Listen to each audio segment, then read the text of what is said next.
অবৈধ নির্বাচনকে বৈধতা দানের জন্য জাতীয় পার্টি সরাসরি অংশগ্রহণ করেছে। ইসির পক্ষ থেকে একটি কথা বলা হয়েছে যে 31শে অক্টোবরে যাদের বয়স 18 হবে শুধুমাত্র তারা ভোট দিতে পারবে। আমরা যে বিষয়গুলো নিয়ে তাদেরকে প্রায় 5টি বিষয় মূলত আমরা আলোচনা করেছি। আমাদের প্রথম বিষয়টি হচ্ছে গণ অভ্যুত্থানের 1 বছর হয়ে যাওয়ার পরেও আমরা এখনো দেখতে পাচ্ছি গণ অভ্যুত্থানে অংশগ্রহণকারী যারা শহীদ হয়েছেন, যারা আহত হয়েছেন, তাদের পুনর্বাসন, চিকিৎসা এবং তাদের নিরাপত্তা, সেই বিষয়টি এখনো নিশ্চিত হয়নি।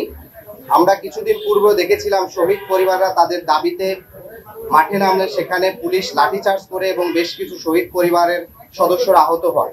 আমরা সরকারের কাছে শহীদ পরিবার এবং আহত সহযোদ্ধা যারা আছেন তাদের পুনর্বাসন এবং নিরাপত্তা নিশ্চিতের জন্য আহ্বান জানিয়েছি। আপনারা জানেন সরকারের পক্ষ থেকে একটি গুম কমিশন করা হয়েছে।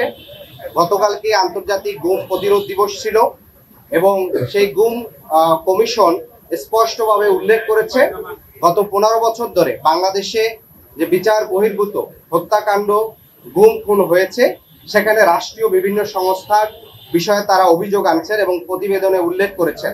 ফলে আমরা সরকারের কাছে সুস্পষ্টভাবে দাবি করেছি সরকার গুম কমিশনের প্রতিবেদন আমলে নিয়ে রাষ্ট্রীয় যেসব সংস্থার মধ্যে যেসব সদস্যরা এ ধরনের অভিযোগে অভিযুক্ত তাদের বিষয়ে যেন সুস্পষ্ট ব্যবস্থা গ্রহণ করে। জাতীয় ঐক্যমত্য কমিশন জুলাই সনদের চূড়ান্ত পর্যায়ে আছে, এখনো চূড়ান্ত হয়নি।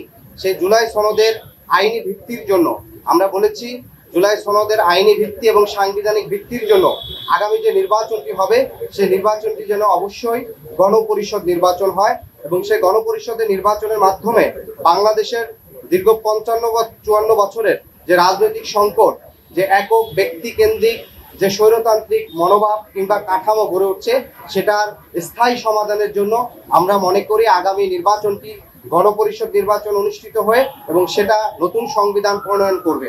কিছুদিন পূর্বেও একটি নির্বাচন করার পূর্বে যা সীমানা নির্ধারণ নিয়ে ইসি ভবনের মধ্যে যেভাবে হচ্ছে অন্য পক্ষকে যেভাবে হামলা করা হয়েছে সেই বিষয়টি আসলে ইসির সক্ষমতা এবং একই সাথে তার নিরপেক্ষতা নিয়েও প্রশ্ন আসছে। একই সাথে আমরা আরেকটি বিষয় গত কয়েকদিন ধরে লক্ষ্য করেছি যে সরকারের পক্ষ থেকে কিন্তু গত 3টি নির্বাচন যে জুলাই ঘোষণাপত্র দেওয়া হয়েছে সেই ঘোষণাপত্রে সরকার উল্লেখ করেছেন গত 3টি নির্বাচন অবৈধ নির্বাচনের মাধ্যমে ফ্যাসিস্ট সরকার এখানে চেপে বসেছে। ফলশ্রুতিতে সেই 3টি অবৈধ নির্বাচনে সরাসরি ফ্যাসিস্টের সহযোগী হিসাবে এবং নির্বাচনকে অবৈধ নির্বাচনকে বৈধতা দানের জন্য জাতীয় পার্টি সরাসরি অংশগ্রহণ করেছে। শুধু তাই নয়, গত নির্বাচনে আপনারা দেখেছেন যে জাতীয় পার্টির পক্ষ থেকে যে নির্বাচনী প্রচারণা পোস্টারগুলা করা হয়েছে সেখানে তারা বর্তমান যে জাতীয় পার্টির 2 গ্রুপের যে মহাসচিব মজিবুল হক চুন্নু এবং হচ্ছে শামীম হায়দার পাটোয়ারি তাদের পোস্টারে সুস্পষ্ট লেখা আওয়ামী লীগ মনোনীত প্রার্থী।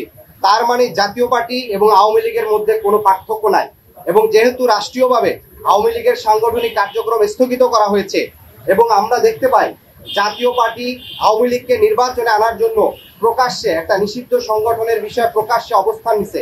ফলশ্রুতিতে নিষিদ্ধ সংগঠনের বিষয়, সন্ত্রাসী কার্যক্রমের বিষয়ে সুস্পষ্ট অবস্থান নেওয়া এবং বিগত সময় অবৈধ সংসদকে বৈধতা দানের তাদের যে পদক্ষেপ সে বিষয়গুলো আমলে নিয়ে জাতীয় পার্টির সাংগঠনিক কার্যক্রম যেন স্থগিত করার বিষয়ে সরকার আরো বেশি কার্যকর হয় সেই বিষয়টি আমরা প্রধান উপদেষ্টাকে আমলে নেওয়ার জন্য বলেছি। তো ওভারঅল আমরা 5টি বিষয় বলেছি, শহীদ আহত পরিবার, প্রবাসী যোদ্ধাদের বিষয় বলেছি, গুম কমিশনের বিষয় আমলে নেওয়া এবং আগামী নির্বাচন গণপরিষদ নির্বাচন অনুষ্ঠিত করা এবং একই সাথে আওয়ামী লীগ এবং জাতীয় পার্টির বিষয় সরকারের আরো কার্যকরী ভূমিকা।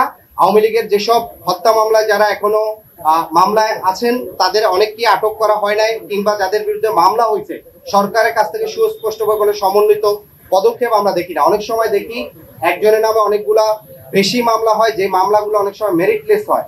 ফলশ্রুতিতে এটি একটি নানা ধরনের কনফিউশন তৈরি করে। ফলে সরকার যে বিচারের উদ্যোগ নিয়েছে সেই বিচারটি বাস্তবায়ন করতে হলে একটি কার্যকরী পদক্ষেপ যেন গ্রহণ করা হয়। ইসির পক্ষ থেকে একটি কথা বলা হয়েছে যে 31শে অক্টোবরে যাদের বয়স 18 হবে শুধুমাত্র তারা ভোট দিতে পারবে। তার মানে আগামী 6 মাস পরে যে নির্বাচনটি হবে ওই দিনও যদি কারো বয়স 18 হয় সে কিন্তু নির্বাচনে অংশগ্রহণ করতে পারবে না।